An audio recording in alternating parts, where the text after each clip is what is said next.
البتہ ایک بات اور سمجھ لیجئے، ایک روایت میں آتا ہے کہ اللہ تعالیٰ اس رات کے بارے میں بھی آتا ہے، شب قدر کے بارے میں بھی آتا ہے کہ اللہ تعالیٰ اس رات میں اتنے لوگوں کی مغفرت فرماتے ہیں جس میں قبیلہ کلب کی بکریوں کے بال، آپ نے یہ فرمایا قبیلہ کلب بہت بڑا قبیلہ تھا، ان میں بکریاں بہت ہوتی، ہر بکری کے جسم پہ بال بہت ہوتے، تو سارے قبیلے کی بکریوں کے بال جتنے ہیں اتنے انسانوں کے لگا مغفرت ہوتا، مگر فرمایا 2 آدمیوں کی مغفرت ہے، اللہ بچائے۔ ایک وہ جو کسی مسلمان سے کینہ رکھتا ہو، کسی مسلمان، کینے کے معنی یہ کہ اس کی بدخواہی پر آمادہ ہو، بلا وجہ اس کو برا سمجھ کر اس کو تکلیف پہنچانے اور اس کو ذلیل کرنے کی فکر میں رہتا ہو، اللہ بچائے۔ ایک تو اس کے گناہ معاف نہیں ہوتے اس رات، اور ایک فرمایا وہ جو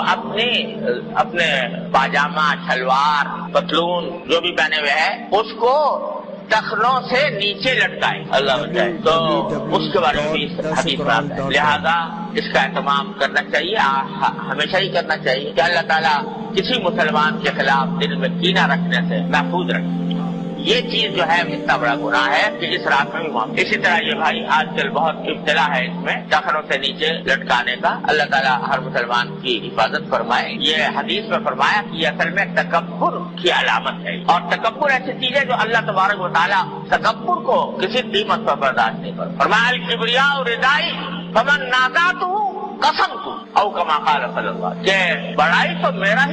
میری صفت ہے، میری چادر ہے، جو کوئی مجھ سے اس میں جگڑنا چاہے گا اس کی گردن توڑ دو۔ تو تکبر بہت خراب، اور یہ تکبر کے علاوہ اس واسطے اس سے حضور نے منع بھی فرمایا، اور اس